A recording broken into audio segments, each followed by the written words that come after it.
Chapitre 0. Marcher seul. 8 décembre 2012.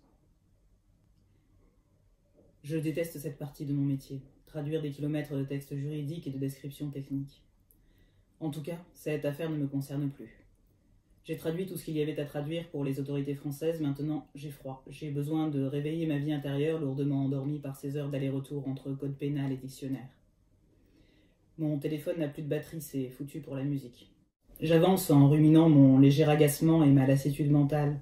Heureusement qu'il y a Notre-Dame, heureusement qu'il y a Paris. Je n'aime pas rentrer chez moi après ce genre de journée. J'ai l'impression d'être encore plus seul que je ne le suis en réalité. Je décide de prendre un café dans cette brasserie à touristes, un peu désœuvrée en cette saison. Personne.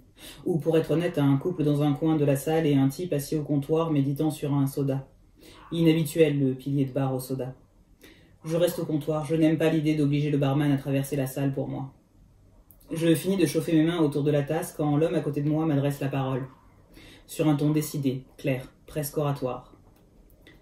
Je serai Hamlet, humain parmi les fantômes, déjà distant en lui-même. Je serai mystique à défaut d'être humain. Je serai éternel pour ne pas être vivant. On n'entend pas tous les jours des phrases qui semblent sortir de Shakespeare. Il n'a pas bougé d'un millimètre, assis sur son tabouret, les coudes sur le comptoir, les avant-bras à plat et les doigts croisés, la tête légèrement penchée en avant. Je ne suis pas sûr qu'il me parle. Je me prends pourtant au jeu. Moi, on m'appelle Irinien, dis-je. J'ai choisi de vivre et d'espérer malgré la haine, la peur et la vengeance. J'ai choisi de suivre une lumière dans ma misère plutôt que l'éclat d'une lame.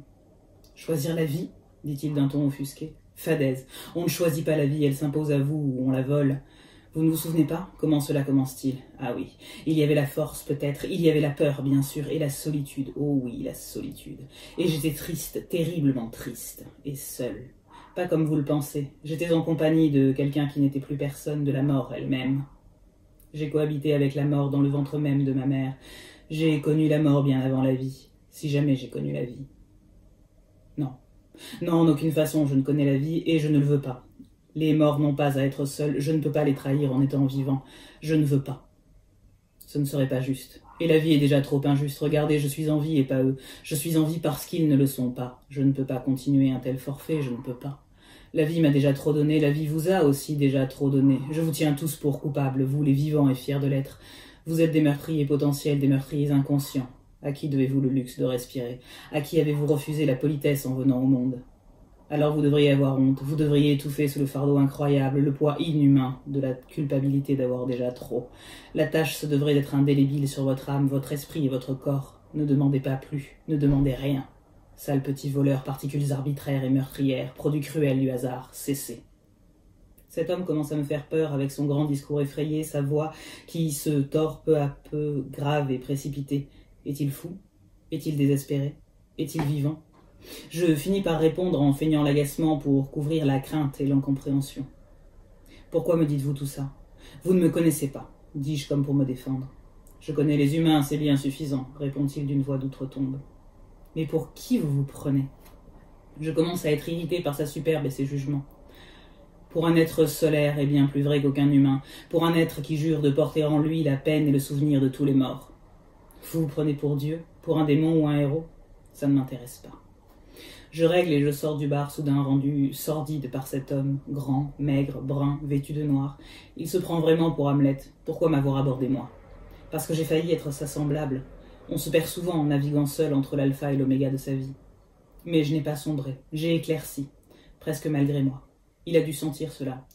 Je suis survivante de tout un monde. J'ai eu la conviction, la certitude de devoir exister pour témoigner, et par et pour cela ne pas perdre contact avec la vie. Je sais qu'il est difficile de sortir de cette mémoire pour la regarder en face et vivre avec elle. Il est plus simple de survivre au-dedans d'elle. J'ai dressé le bilan en moi-même, ce qui ne change rien, je le sais bien. Ce que l'on ne montre pas n'existe pas. Mais à qui pouvais-je le montrer? Qui aurait pu comprendre? Ceux qui étaient avec moi ne comprennent pas, pour ainsi dire, le choix de vivre. Ils sont des Hamlet à leur manière. Ceux qui n'y étaient pas ne comprennent pas la survivance. Je me suis retrouvé seul, projeté dans un Paris du XXIe siècle, tout fasciné par le désastre, mais négateur de la mort et du chagrin. Et je cherchais une oreille, comme cet homme. Et je lui ai refusé l'oreille que je n'ai trouvée que sur les murs. Je voulais dire, car j'habite une langue, un rêve et un souvenir. Si j'avais écrit tout cela, ce n'aurait été que fiction, et mauvaise sans doute, car le réel est bien trop improbable. Il est des poètes qui savent parler en mots statiques, qui font naître la vie quand il n'y a que des cendres, qui font voir l'indicible, sentir l'incommunicable. Mais je n'en suis pas. Je marche seul, et lui aussi sans doute.